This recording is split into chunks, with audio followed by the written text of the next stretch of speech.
ассалому алайкум дӯстони азиз, тамошобинони муҳтарам, подписчикои канали Саудо ТВ. Имрӯз 4 декабри соли 2025 сол мо дар шаҳри Душанбе дар Калсавои Мардон қарор дорем. Муродари азиз, дар ноҳияи Фирдавсӣ. Видеоро бо диққат тамошо кунен, хушрӯ карда мефаҳмонем хона кадом ҳолат чӣ хелай, ҳамаша пешниҳодтон мекунем. Анами домда хонаи мо қарор дорад. Дом 15 этажа, хона дар 6 этаже, 106 метри квадратӣ, хона падабои тайёре дӯстон. Дидестен хоб шароитои гирду атрофи чӣ хеле ҳастай? Шумо шоҳиди ҳама чи ҳастем бачаҳо. Видеоро фақат тамошо кунед, лайкотонро гузорен. Баъдан барои қабули реклама чизе ки дорен дар WhatsApp рӯй кунен. Хоб рӯи экрани шумо боз рақамҳои соҳибхона мебура, оиди ами нарх наво, оиди ами хариду фурӯши хона боз метонен ҳамроҳи соҳибмулк масъя кунен бигирен дӯстон.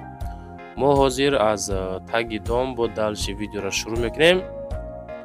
Хулоса дӯстон, дар рафти тамошои видео сабр карда хушрӯ тамошо кунен, адресҳоро гӯш кунен, худо хоҳад мефаҳмед. Хона бо нархи беҳтарин пешниҳодтон мешавад ва ҳаматон тамошои фароғат бошед. дӯстон, телеграм-канали Саудо ТВ силкаш дар комментария мондагиа биненда. бовар кунед, бениҳоят хонаҳо, заминҳо, мошинои арзон дар инҷа мегузорем.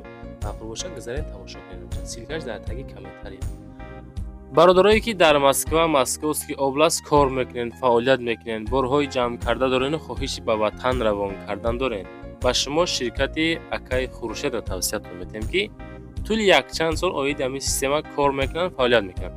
برای شما از 100 کیلو زیاد باشه، اگر خودشون با ماشینشون اومده بارتون میگیرن، انشالله پریما تاجیکستان بار برده میشه. به دوشنبه، کلوب، فرخور، وحدت، نورک، دنغره، قرغون تپه، مومین آباد، واسه و همدانی و شهر توز و تیمور ملک، کلخوزآباد، اویالی، خراسان، فخرآباد، خوبادیان، گراوتی، جیلیکول و دیگر سمتا میروند.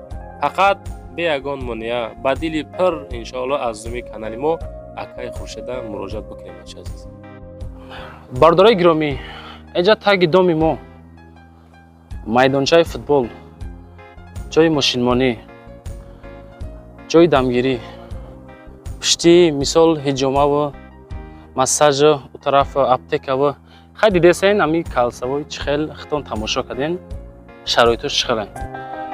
Доми мо дӯстон азиз, дом 15 этажа, хона дар 6 этаж қарор дорад. этажи 6.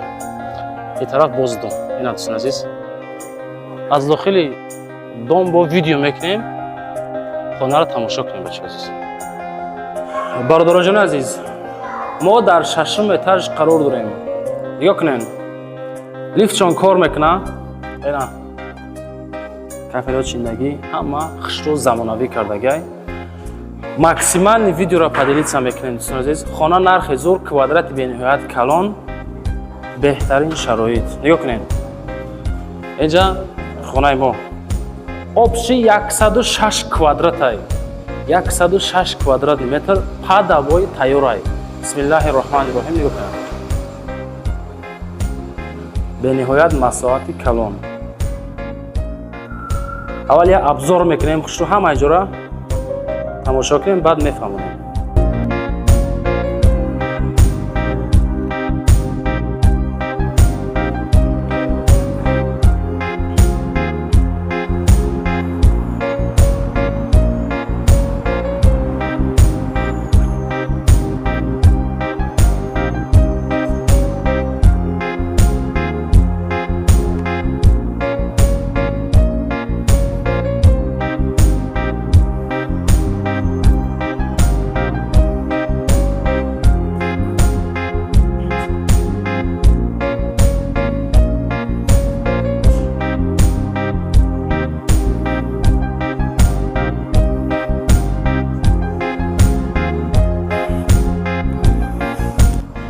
خب نگاه کنید بچه عزیز، اینجا کلیداری کلان، یک خانه تماشا کنید،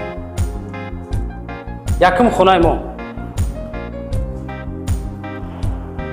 اینجا میشود دویم خانه. همین را شما میتونین پرگراف کنین، دو خانه فسانش کنین. چه خیلی مساحتی کلان، حالت شکدیان اینا ابوی میچسبونین امیرا میچسبونین ای در تلویزیون چسبونگی معامله کنیسون شاید صاحب خانه امی دراتون چسبونده تیا با دالچی کارتون یاردمتون بکنم اینا دیم خانه شید اجا سیم خانه اینا دوستان عزیز سیم خانه ما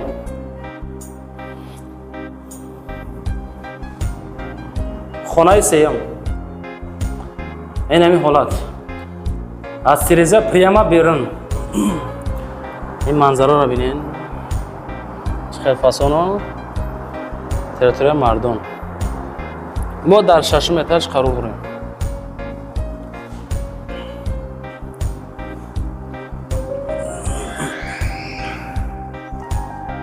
قسم کوخنی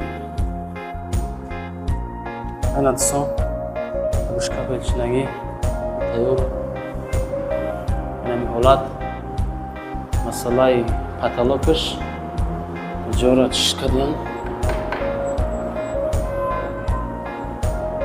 این دوستان دو تا تیرزه داره از اینجا هم پریما بیرون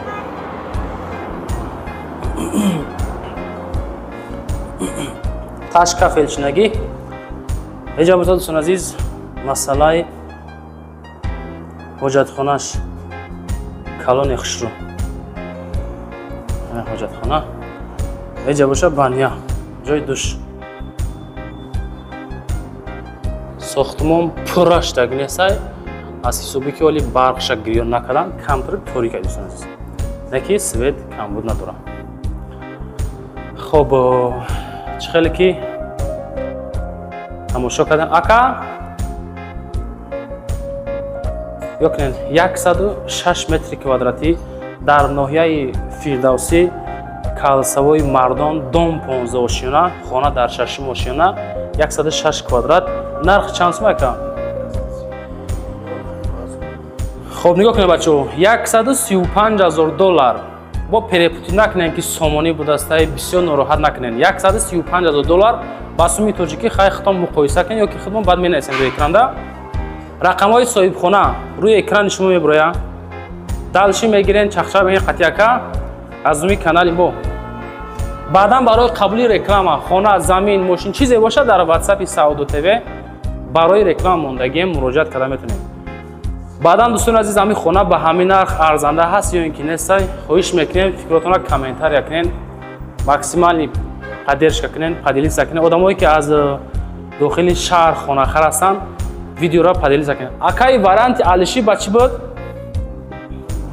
با خانه زمینی که جدا باشه خانه زمینی علشی واریان داره اما طرفای کاروان تریتوری گلپرور ده علشی واریان داره خیلی با خودتون داشت دوستان چخچخ کنین لایک ها را مونین دوستان زنده و سربلند باشین تا نوارای بعدی نه